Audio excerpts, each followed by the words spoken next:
चलिए, जब हम मास्टर मुजाहिद की बात ही कर रहे हैं तो आप ही के पार्टी के कुछ लोगों का कहना है कि भैया एक दरख्त की अगर एक टहनी टूट जाए तो उससे क्या फर्क पड़ता है। जवाब चाहिए। ये आप कैसे कहते हैं कि दरख्त की टहनी टूट जाए तो फर्क आपके नहीं लोग कह पड़ता रहे हैं। है। आप एक दरख्त की टहनी तोड़िए, उसके बाद देखिए फर्क पड़ता है कि नहीं। मास्टर मुजाहिद को बैकफुट पे लाते हुए ये कहा कि दरअसल मास्टर मुजाहिद के चले जाने से कोई फर्क नहीं पड़ता है, हम जो है नई ऊर्जा के साथ नई ताकत के साथ खड़े होंगे। मेरा सीधा सवाल है, मास्टर मुजाहिद के चले जाने से जदयू पर कोई फर्क पड़ा है? ऐसा उनका बयान का ये मतलब है, तो ये न केवल ये बयान गलत है, सत्य से परे है, बल्कि ये झूठ पर आधारित है। जदयू का भी कार्यक्रम हुआ और जिसमें प्रदेश अध्यक्ष की तरफ से एक स्टेटमेंट दिया गया। कहा गया कि पार्टी की जो गंदगी थी उसको हमने साफ कर दिया।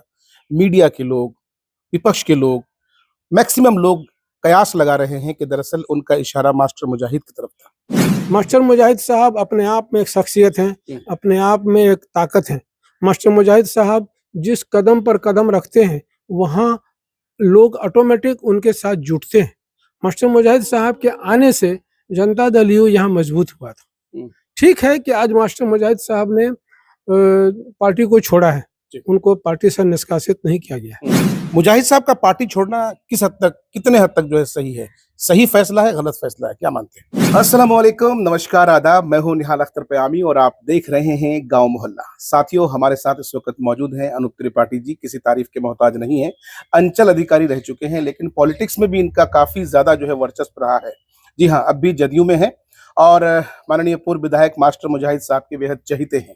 एक बारीक सा सवाल, एक एकदम अदना सा सवाल है, और सवाल ये है कि एक तरफ जहां अभी भी आप जदयू के साथ जुड़े हैं, दूसरी तरफ मास्टर मुजाहिद साहब से मोहब्बत दिखा रहे हैं, हमदर्दी दिखा रहे हैं, तो ये एक शख्स का दो नाव में पैर रखना सबसे बाहर है।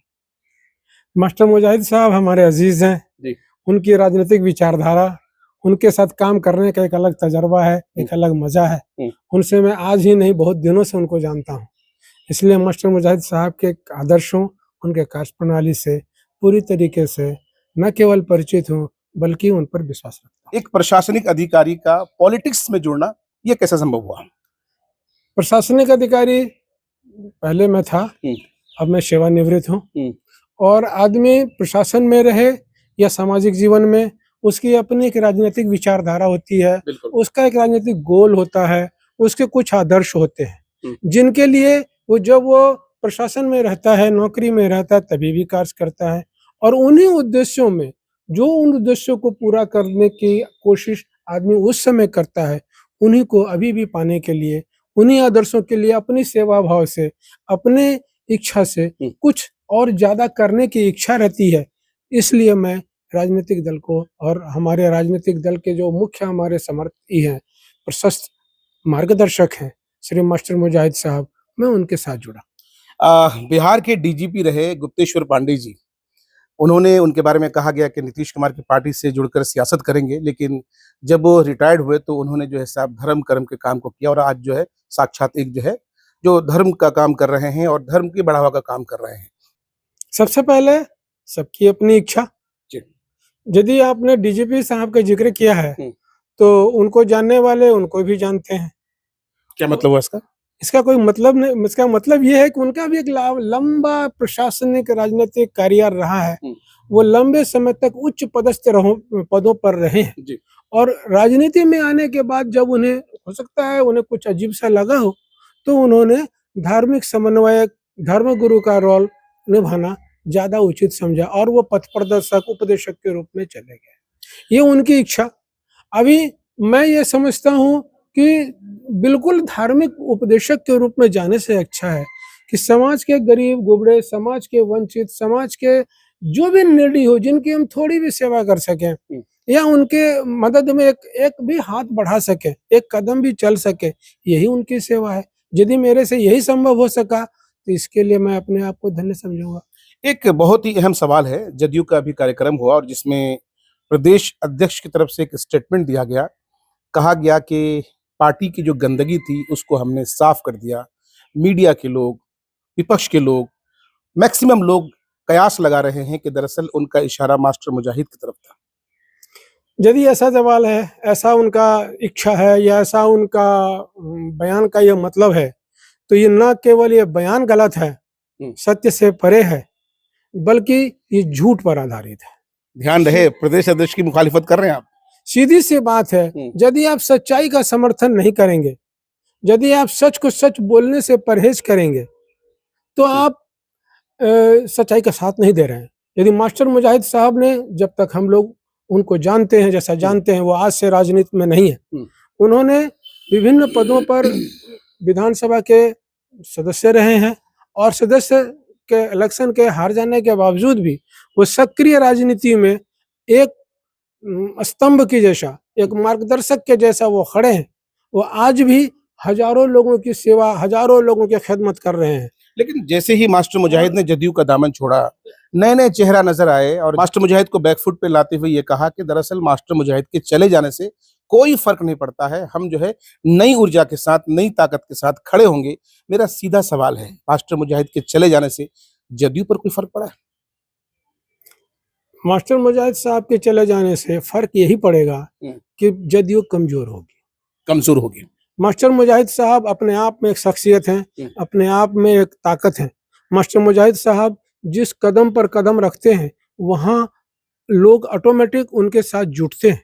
मास्टर मुजाहिद साहब के आने से जनता दल यू यहाँ मजबूत हुआ था। ठीक है कि आज मास्टर मुजाहिद साहब ने पार्टी को छोड़ा है, उनको पार्टी से निष्कासित नहीं किया गया। दूसरी तरफ नए लोग जो आए हैं, उनका भी स्वागत है।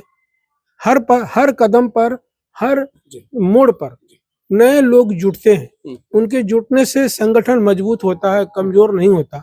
उसी प्रकार यदि कोई साथी साथ छोड़ देता है, तो जितने दिन तक, जितनी दूर तक वो साथ मजबूत रहा हो, वो साथ रहा हो, ये उसका कंट्रीब्यूशन है। अच्छा, एक चीज और जानना चाहूंगा आपसे। आपने शुरुआत में ही कहा कि मैं चाहे किसी भी राजनीतिक दल में रहूं, लेकिन मास्टर मुजाहिद से आपका पर्सनल रिलेशन है, आप उनको पसंद करते हैं। तो एक चाहने वाले की हैसियत से आप ये बता दीजिए कि मास्टर मुजाहिद अभी पशुपेश में है, कश्मकश में है, जनता के बीच जाते हैं, जनता की तरफ से कई तरह की बातें आती है। कोई कहता है राजद में चले जाइए, कोई कहता है एमआईएम में चले जाइए, कुछ लोग कहते हैं कि जदयू में वापस चले जाइए, कुछ लोग जनसुराज कहते हैं। एक हमदर्द होने के नाते आपका सुझाव? मास्टर मुजाहिद साहब को सुझाव देने की स्थिति में मैं तो हूँ नहीं, क्योंकि वो पुराने राजनीतिज्ञ हैं। सही बात यह है कि राजनीति में जनता की आवाज, जनता की नब्ज को पकड़ने वाला ही पकड़ना पड़ता है। यदि आप जनता की नब्ज के साथ हैं, तो जनता की नब्ज को आगे बढ़ाना, उनकी आवाज को आगे बढ़ाना सच्चे नेता का यही कर्तव्य है। और इस ख्याल को देखते हुए मास्टर मुजाहिद साहब लोगों से संपर्क भी कर रहे हैं और जनता की नब्ज को टटोलने का प्रयास कर रहे हैं। यदि वो उनके बातों को समझते हुए सही दल का, सही समय का चुनाव करें, यही हमारी उनसे अपेक्षा है। मुजाहिद साहब का पार्टी छोड़ना किस हद तक, कितने हद तक जो है सही है? सही फैसला है, गलत फैसला है, क्या मानते हैं? मास्टर मुजाहिद साहब ने वक्फ बोर्ड के वक्फ का जो नया कानून आया है, इस कानून के समर्थन में और विपक्ष में अपनी जो उनकी रिजर्वेशंस थे, इसको उन्होंने पार्टी के समक्ष रखा, जेपीसी के समक्ष रखा और उसको लेकर के वो आगे बढ़े। बाद में जब एक्ट लागू हो गया, तो मास्टर मुजाहिद साहब ने कोर्ट में केस भी किया, जो सुप्रीम कोर्ट में चल रहा है। यही वो शख्स है जो अभी तक हर डेट पर यहाँ से दिल्ली जाकर, दिल्ली में कोर्ट में बराबर हाजिर होते हैं और उसकी तकरीर में, उसके दलीलों में हमेशा हिस्सा लेते हैं। तो कहीं ना कहीं आप ये कहते हैं कि वक्फ संशोधन कानून के लिए मास्टर मुजाहिद ने त्याग दिया। लेकिन एक सवाल है मेरा, गुलाम रसूल बलियावी साहब कहते हैं कि भैया जरूरी नहीं कि पार्टी को छोड़ा जाए, पार्टी में रहकर, सत्ता में रहकर और सरकार के साथ रह करके जो है आप मुखालिफत कर सकते हैं। उनका कहना है कि हम लगातार मुखालिफत कर रहे हैं और ये भी खबर है कि उनको जो है अल्पसंख्यक आयोग का चेयरमैन बनाया गया है। सही है सर? गुलाम हसन बलियावी सर को और अल्पसंख्यक आयोग का अध्यक्ष बनाया गया है, इसकी जानकारी मुझे भी है। हाँ, और पार्टी नहीं छोड़ने का इनाम दिया गया क्या? ऐसा मेरा बगावत तो उन्होंने भी की थी शुरुआत में। ऐसा मेरा मानना नहीं है। वो एक सम्मानित नेता है, उनका सम्मान करना पार्टी का कर्तव्य बनता है। पार्टी ने उनको सम्मान दिया। अब जहां तक पार्टी में रहकर विरोध करने का सवाल है, हमारे जो पूर्व विधायक मास्टर मुजाहिद साहब थे, उन्होंने पहले पार्टी में रह करके ही इसका विरोध किया था और जेपीसी में वो पार्टी के तरफ से वो शामिल भी हुए उन्होंने जाकर के अपना पूरा 14 पॉइंट का उनका लंबा चौड़ा इशू है, सबको इन्होंने आगे रखा। इस इशू को कहां तक एड्रेस किया गया फाइनल एक्ट में, जेपीसी के रिपोर्ट में और फिर बाद में बने एक्ट में, ये समझने की जरूरत है।